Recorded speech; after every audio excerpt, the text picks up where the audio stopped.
महाराष्ट्र में अगली खबर की ओर चलेंगे और वो है उद्धव ठाकरे से जुड़ी हुई। महाराष्ट्र में एक तरफ शिवाजी बनाम औरंगजेब की जंग छिड़ी है तो दूसरी तरफ एक सियासी जंग जय श्री राम बनाम जय भवानी और जय शिवाजी की बनती दिख रही है। पिछले विधानसभा चुनावों में बुरी तरह पराजित होने के बाद उद्धव ठाकरे ने अब मराठी पहचान की राजनीति पर फोकस किया है। इसीलिए बीजेपी के जय श्री राम के सामने जय भवानी का वो नारा उछाला है जिसे अपने शुरुआती दिनों में उद्धव ठाकरे के पिता बाल ठाकरे ने दिया था और मराठी अस्मिता के नेता बन गए थे। आई भवानीचा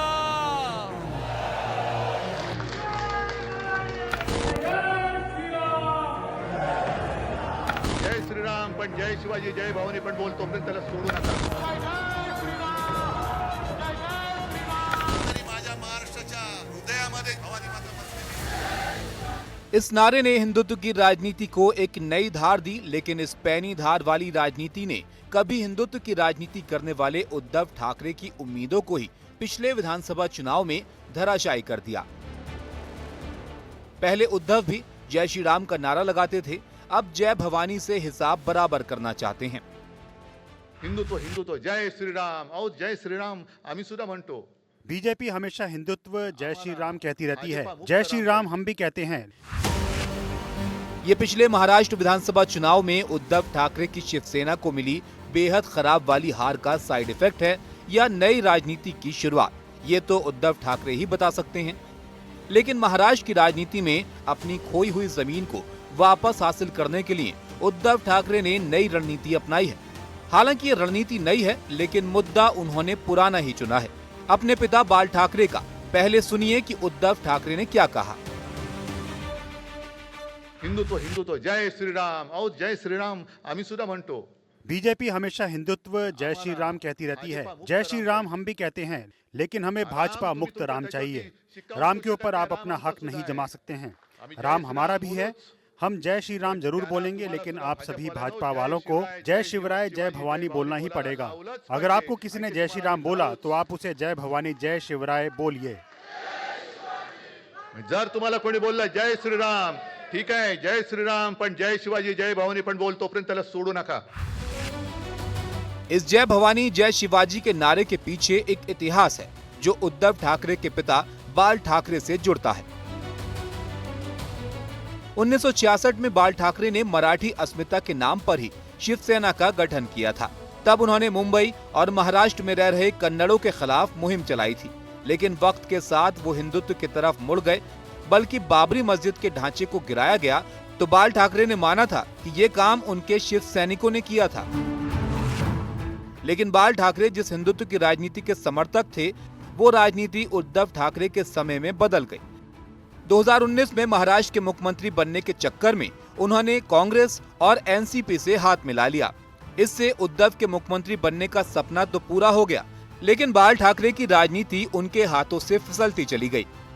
जब 2022 की गर्मियों में एकनाथ शिंदे पूरी पार्टी ही तोड़कर बीजेपी के साथ चले गए और बीजेपी की मदद से मुख्यमंत्री बन गए। अब विधानसभा की हार से उद्धव को लगता है कि ज्यादा राष्ट्रीय होने की जगह मराठी मानुष की बात करके ही लोगों से जुड़ा जा सकता है। दरअसल भूमिपुत्रों को न्याय दिलाने के मकसद से बनी शिवसेना का शुरुआत से ही नारा जय शिवाजी जय भवानी का रहा है। खास तौर से ये नारा मराठी अस्मिता से भी इसलिए जुड़ा रहा क्योंकि शिवाजी महाराज के समय से ही जय भवानी नारे का इस्तेमाल किया जाता रहा है। दूसरी तरफ बीजेपी जय श्री राम के नारे के जरिए देश भर के हिंदुओं को एक छत के नीचे लाने का प्रयास कर रही है। हालांकि कांग्रेस और एनसीपी के साथ आने के बाद भी उद्धव ठाकरे राम मंदिर के पक्ष में ही खड़े रहे। उसी तरह राहुल गांधी के सावरकर विरोधी रुख के खिलाफ वो हमेशा सावरकर के समर्थन में ही बोलते रहे। Mr. Savarkar has clearly stated in his writings that there is nothing Indian about our constitution. He has clearly stated that the book India is run by should be superseded by this book. And this is what the fight is about. Veer Savarkar का मुद्दा हमारे लिए बहुत अहम है। हमने हमेशा वीर सावरकर जी का विचारधारा को माना है, हिंदुत्व, अखंड हिंदुस्तान, यूनाइटेड हिंदुस्तान को माना है। वीर सावरकर के बारे में इस प्रकार की जो टिप्पणी की है, हम उसका समर्थन नहीं करेंगे। यहाँ तक कि राम मंदिर के सवाल पर अपनी सरकार के 100 दिन पूरा होने पर उद्धव ठाकरे अपने परिवार के साथ अयोध्या में रामलला का दर्शन करने पहुँचे थे, बल्कि राम मंदिर के लिए 1 करोड़ रुपए चंदा भी दिया था। तब उद्धव ने कहा था कि वो बीजेपी से अलग हुए हैं, राम से नहीं। साल गुजर गए, अब तो पीढ़ियां निकल जा रही है। मंदिर वही बनाएंगे, लेकिन तारीख नहीं बताएंगे। हमें आज मंदिर बनने की तारीख चाहिए। पहले मंदिर कब बनाओगे वो बताओ, और फिर बात की बात तो बाद में होती रहती है, बाकी की बात तो बाद में होती रहती है।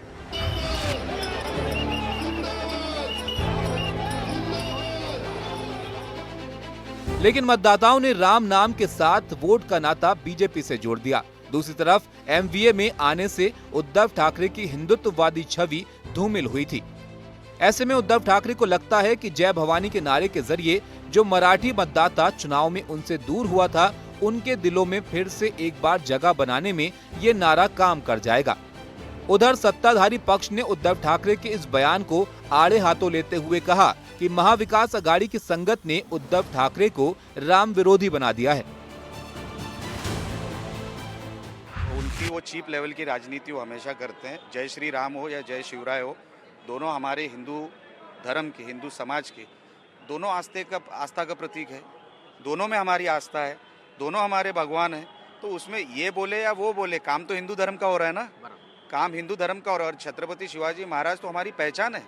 वो हम तो बोलते ही है दिन में। आप कितने बार बोलते हो? आप मतलब उद्धव ठाकरे, वो कितने बार बोलते हो? अभी आप जा रहे हो इसमें ग्रीन कलर में, आपको क्या शिवराय और आपको क्या राम भगवान। जल्द ही मुंबई महानगर पालिका के चुनाव होने जा रहे हैं और इस लिहाज से शिवसेना का यह नारा काफ़ी अहमियत रखता है। दरअसल प्रांतवाद का मुद्दा शिवसेना के लिए एक ताकत भी रहा है और उसकी कमजोरी भी। इसी मुद्दे की वजह से शिवसेना मुंबई और ठाणे जैसे शहरों में अपने पैर जमा सकी, लेकिन इसी मुद्दे के कारण वो इन शहरों से बाहर भी नहीं फैल पा रही थी। और यही वजह है कि 80 के दशक की शुरुआत में पार्टी के संस्थापक बाला साहेब ठाकरे ने मराठीवाद से आगे बढ़कर हिंदुत्ववाद का मुद्दा अपनाया। लेकिन अब महाराष्ट्र की सियासत में अपनी ज़मीन खिसकते देख उद्धव ठाकरे फिर एक बार प्रांतवाद की ओर रुख करते नजर आ रहे हैं। रौनक कुकड़े के साथ जितेंद्र दीक्षित, एनडीटीवी, मुंबई।